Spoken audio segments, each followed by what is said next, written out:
राम राम प्रिय विद्यार्थियों, स्वागत है आपका आज की क्लास में। अगर दोस्तों आप भी राजस्थान चतुर्श्रेणी की तैयारी कर रहे हैं, चतुर्श्रेणी में आप कौन सा सिलेक्शन चाहते हैं, ये वीडियो आपके लिए काफ़ी यूजफुल होगी। वीडियो को आपको पूरा अंत तक देखना है, क्योंकि आज की क्लास में हम जीके के काफ़ी महत्वपूर्ण प्रश्न हल करवाएंगे। जो पिछली परीक्षाओं में पूछे गए हैं वही प्रश्न हम आपको हल करवाएंगे, जो पिछली दृष्टि से काफ़ी महत्वपूर्ण है। तो चलते आज का वीडियो पर। ये रहा पहला प्रश्न आपके सामने।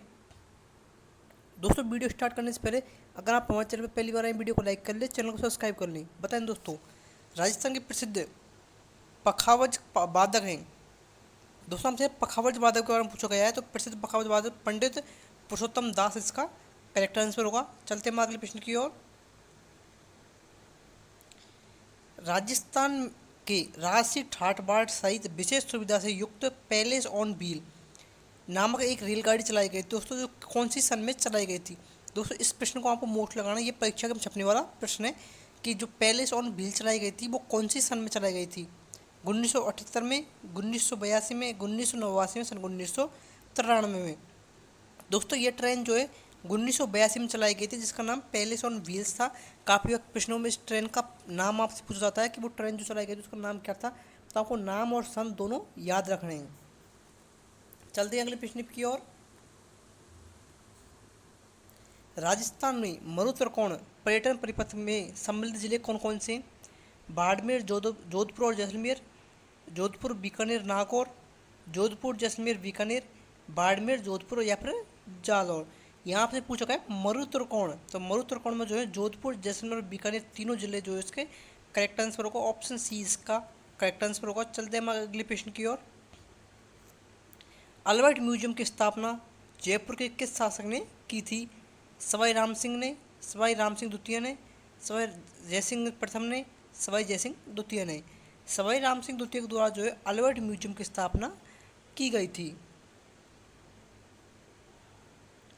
बताएं दोस्तों, ये अगला प्रश्न आपके सामने। बाड़मेर में कानन मेले का मुख्य आकर्षण क्या है? तो बाड़मेर में जो कानन मेला लगता है उसका मुख्य आकर्षण क्या है? गिद्ध नृत्य, भवाई नृत्य, घुड़ला नृत्य या फिर गैर नृत्य। उसका मुख्य आकर्षण जो है वो गैर नृत्य। ऑप्शन डी गैर नृत्य का करेक्ट आंसर होगा। निम्नलिखित में से कौन से लोक देवता की माता का नाम मेणादे था?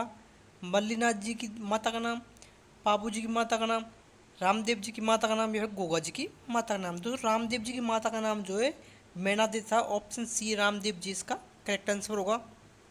चलते हैं अगले प्रश्न की ओर। ये रहा अगला प्रश्न आपके सामने। राजस्थान में भवाई नाट्य नाट्य के जन्मदाता कौन है? अली बख्शी, लच्छीराम, बागाजी, गोपाल। भवाई नाट्य के जो जन्मदाता माने जाते हैं वो बागाजी को माना जाता है। ऑप्शन सी बागाजी इसका करेक्ट आंसर होगा। बताएं दोस्तों, राजस्थान में लच्छीराम द्वारा किस ख्याल का प्रवर्तन किया गया है? जयपुरी का, कुचामणी का, तुर्रा कलंगी का, सेकाबट्टी का। दूसरा में पूछा गया लच्छीराम द्वारा किस ख्याल का परिवर्तन किया गया है, तो कुचामणी ख्याल का परिवर्तन लच्छीराम के द्वारा किया गया है। नृत्य जो केवल पुरुषों द्वारा किया जाता है? कथक नृत्य, घूमर नृत्य, कच्ची घोड़ी नृत्य, तीरताल नृत्य। कच्ची घोड़ी नृत्य जो दोस्तों केवल पुरुषों द्वारा किया जाता है, ये सेकावट क्षेत्र का प्रसिद्ध लोक नृत्य है। फल्गुबाई किस नृत्य से संबंधित हैं? भवाई नृत्य से, चरी नृत्य से, कालबेलिया नृत्य से, तीरताली नृत्य से। फल्गुबाई का जो संबंध है वो चरी नृत्य से है, और ये चरी जो है गुर्जर जाति का प्रमुख लोक नृत्य है। चरी नृत्य इसका करेक्ट आंसर होगा। फल्गुबाई का संबंध चरी नृत्य से है। ये अगला प्रश्न, तार से निर्मित वाद्य यंत्र कौन सा है? दोस्तों अलगोजा जो है वो तार से निर्मित। दोस्तों इस प्रश्न में मिस प्रिंट थोड़ी, तो इसको बाद में देखेंगे, कभी के लिए छोड़ते हैं। दामना आभूषण स्त्रियों के शरीर के किस भाग में पहना जाता है? कान में, नाक में, कबर में, उंगलियों में। दामना जो आभूषण है वो उंगलियों में पहना जाता है। ऑप्शन डी उंगलियां इसका करेक्ट आंसर होगा। चलते हैं अगले प्रश्न की ओर। रमजोल आभूषण मारवाड़ में शरीर के किस भाग से संबंधित है? कमर से, नाक से, पैर से, उंगलियों से। रमजोल जो आभूषण है दोस्तों वो पैर से संबंधित है। ऑप्शन सी इसका करेक्ट आंसर होगा। वह परंपरा जिसमें दूल्हे की बारात के घर से चले जाने के बाद घर की स्त्रियों द्वारा एक लोक नाट्य किया जाता है, उसे क्या कहलाते हैं? दोस्तों आपको पता होगा, जो बारात जब घर से चल जाती है तो स्त्री को जो दूल्हे की जो स्त्रियाँ होती हैं, घर में जो स्त्रियाँ होती हैं, उनके द्वारा एक नाटक किया जाता है। उस नाटक को किस नाम से जाना जाता है? स्वांग के नाम से, ख्याल के नाम से, टूटिया के नाम से, फिर रम्मत के नाम से। दोस्तों उसे टूटिया कहा जाता है। जो स्त्रियों के द्वारा दूल्हे के घर पर किया जाता है उसे टूटिया कहा जाता है। यह बारात के जाने के बाद रात्रि के समय किया जाता है। राव जयसी रो छंद के लेखक कौन है? G.H. ओझा, बिट्टू सूजा, बाकीदास, नरपति नाल। बिट्टू सूजा जो है दोस्तों इसका करेक्ट आंसर होगा, यह राव जयसी रो छंद के लेखक हैं।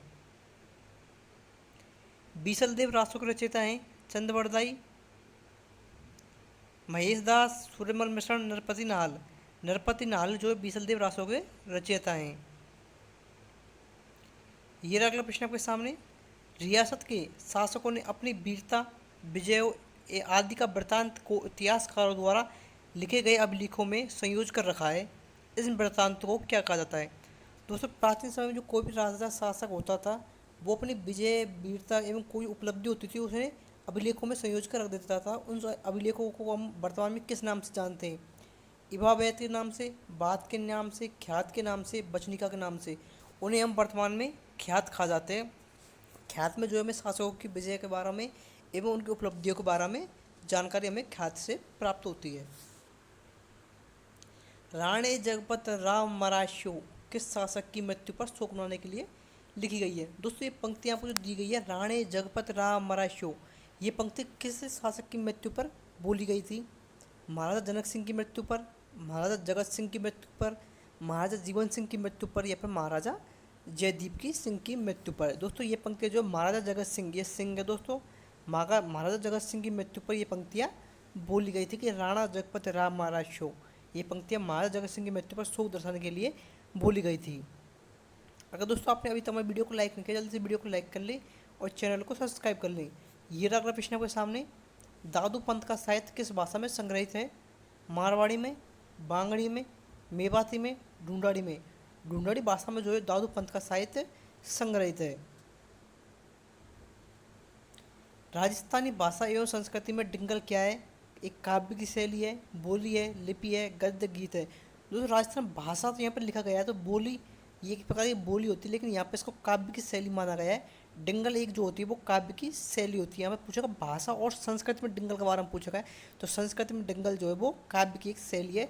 काव्य की शैली इसका करेक्ट आंसर होगा।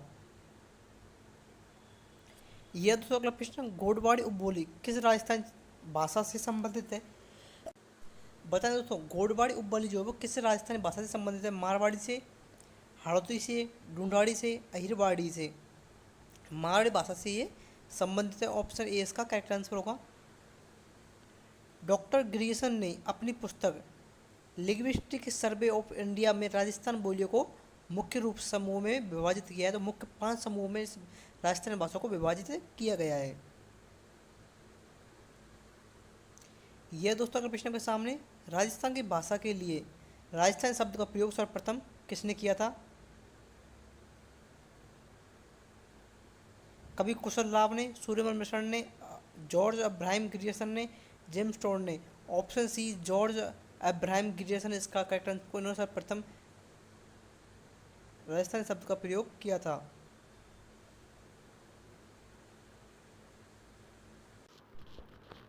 यह दोस्तों आज की क्लास का अंतिम प्रश्न आपके सामने। गबरी देवी राजस्थान किस लोक संगीत गायन शैली से जुड़ी हुई हैं? लहंगा, मांगडियार, मांड या फिर तालबटी। गबरी देवी का संबंध जो है वो मांड गायन से। ऑप्शन सी इसका करेक्ट आंसर होगा। दोस्तों आज की वीडियो को यहीं पे समाप्त करते हैं। अगर आपको हमारी वीडियो अच्छी लगी, वीडियो को लाइक करें, चैनल को सब्सक्राइब करें तथा अपने दोस्तों के साथ शेयर करें। धन्यवाद। राम राम।